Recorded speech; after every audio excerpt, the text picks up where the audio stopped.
Hey everybody, this is Perch, and maybe you were wondering how the Eisners fared here in 2024. Well, I've got the answers for you. The short answer is one of the most celebrated books that won best writer, best penciler inker, and best graphic novel or graphic album. I don't know why they call it that. Anyway, the book that won quite a lot is a book called Roaming. So we'll go through all this. Um, the Eisners, as an aside, I think is kind of a puzzling award ceremony. It definitely steers more the indie side of things. Books that are DC and Marvel that do show up there tend to be very much a very specific genre or type that they'll put out. It's not based on sales, and a little bit it's like the Academy Awards. Although while the Academy Awards I think have come closer to at least acknowledging kind of mainstream success and popularity, the Eisners are very much different. Howard Chaykin had some amazing things to say about the Eisners in the interview, if you want to go check that out.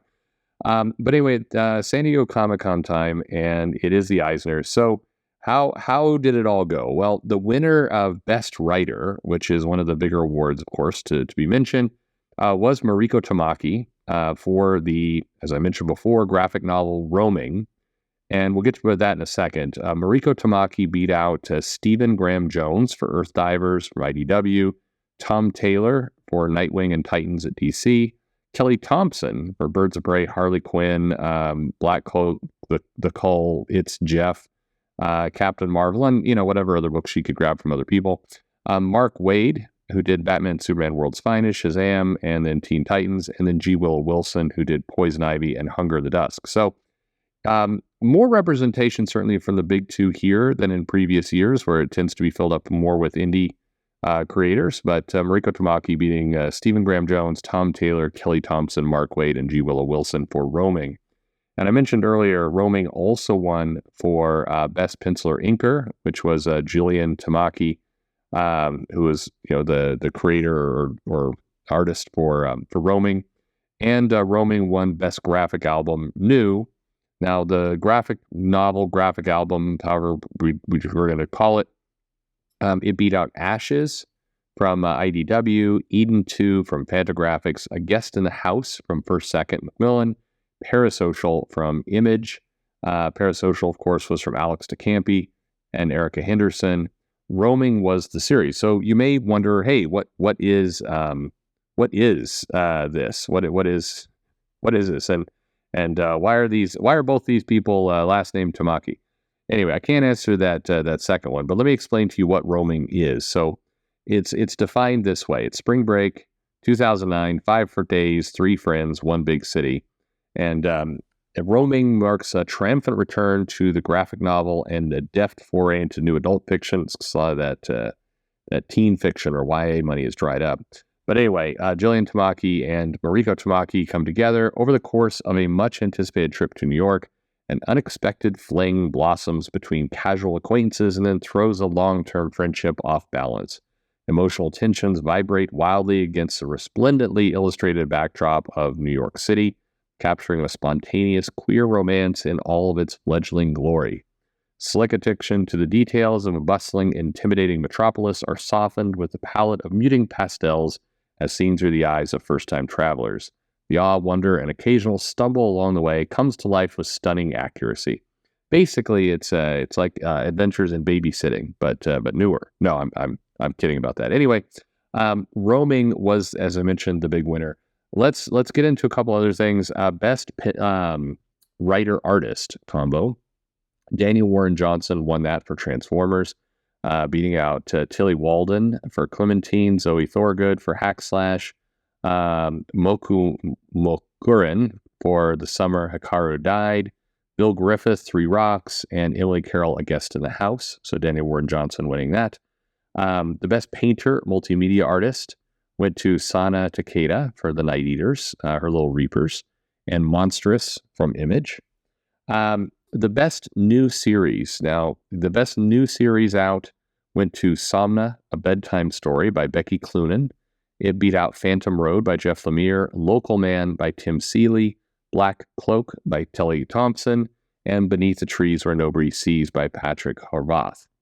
The best continuing series, and this one I find thoroughly weird, but the best continuing series went to Transformers by Daniel Warren Johnson. Kind of weird that the series started during the award period, but and it is listed as continuing series. It feels like you should have a year under your belt before you're eligible for that, but okay. Anyway, Transformers by Daniel Warren Johnson beat out the other nominees: Shazam by Mark Waid, Nightwing by Tom Taylor, Birds of Prey by Kelly Thompson. That's another book that only had a couple of issues under its belt by the time the awards were due. And Wonder Woman by Tom King. Best limited series went to Pee Pee Poo Poo by Carolyn Cash, and it beat out Superman Lost by Christopher Priest, Kill Your Darlings by Ethan Parker, Godzilla Here There Be Dragons by Frank Thierry, and The Cull by Kelly Thompson. The best single issue or one shot, a lot of comics these days, went to Nightwing number 105 by Tom Taylor. This was the Nightwing Gets in Touch with the City, which in fairness is every issue. But anyway, it beat out Sweet Paprika, Black, White, and Pink, Superman 2023 Annual by Josh Williamson, Star Trek Day of Blood, Shaq's Best Day by Ryan North, and Horologist by Jared Lee. The best anthology was awarded to Comics for Ukraine, that was put out by Zoop. It beat out Deep Cuts by Kyle Higgins, Devil's Cut by Will Dennis, Marvel Age 1000, edited by Tom Brevoort, The Outside Trans and Non-Binary Comics, and Swan Songs by W. Maxwell Prince. Best adaptation from another medium went to Watership Down, beating out The Monkey King, The Shadow, Dracul, and Beowulf. The best graphic novel reprint went to Wonder Woman Historia of the Amazons, and it tied with Hip Hop Family Tree, the Omnibus by Ed Piskor. A little bit of irony there. The Orange complete box set, The Good Asian, and Doctor Strange Full Sunrise that was the Trad Moore one, were the runners-up. The best short story went to The Kelpie by Becky Cloonan, two awards for her. Beating out Friendship is Forever by Sam Maggs, The Lady in the Lake as part of Bump, Talking to a Hill, that was in that Comics for Ukraine series, and World's Finest Part 1, which was Tom King in Wonder Woman 3. That was kind of the backup. Best cover artist went to Peach Momoko for the Demon Days and kind of various covers she did for Marvel, beating out Dan Mora, E.M. Gist, Jenny Frisson, Evan Cagle, and Jen Bartel. Best coloring went to Jordi Bellar, who did Batman and Birds of Prey and some stuff for IDW, beating out Matt Hollingsworth, Lee Lowridge, Dave McCraig, and Dean White. Best lettering went to Hassan Oftman. I apologize. I just screw up your name. Anyway, he did the Batman City of Madness, a ton of stuff for DC, some stuff for IDW all over the place. Hassan is a good letterer. I've heard that name pronounced many times, and I've remembered none of it. So I apologize, but I'm not going to try and screw it up. Lauren Bowes, Emily Carroll, Bill Griffith, Richard Starkings, and Russ Wooten were all runners-up. Best humor publication, and this one does hurt a little bit, went to It's Jeff, the Jeffverse by Kelly Thompson. That is the shark character that Kelly Thompson created. That is to me, it's an intelligence test of anyone who likes that character. Anyway, it beat out How to Love a Guide to Feelings, I Was a Teenage Michael Jackson Impersonator, Macondo, and The Accuser's Bias. Best publication for early readers went to Bigfoot and Nessie, They Are Getting Noticed, beating out Bert the Beetle Lives Here, Go Go Guys, Light Inside, Milk and Mocha, and Tacos Today. Best publication for kids went to Mexi Kid, a graphic memoir, beating out Missing You, Saving Sunshine, Mumbai, and Buzzing. Best publication for teens was Danger and Other Unknown Risks by Ryan North, beating out Blackward, Frontera, Light, Monstrous, and My Girlfriend's Child. It's not the Monstrous you're thinking. This is Monstrous, a transracial adoption story by Sarah Meyer. The best reality-based work was Three Rocks, a story of Ernie Bushmiller, the man who created Nancy, beating out The Thing, Messenger, Legend of Muhammad Ali, Last on His Feet, and Are You Willing to Die for the Cause? Best graphic memoir went to Family Style, Memoirs of American from Vietnam. Best digital comic went to Friday by Ed Bruce Baker and Marcos Martin. Best web comic went to Lore Olympus by Rachel Smythe. That's a beast of a comic in terms of views. Best U.S. edition of international material, Black Sad. Best U.S. edition of international material, Asia, went to My Picture Diary. Best publication design went to Bram Stoker's Dracula and the Mary Shelley Frankenstein box set. The best archival collection went to Dauntless Dames.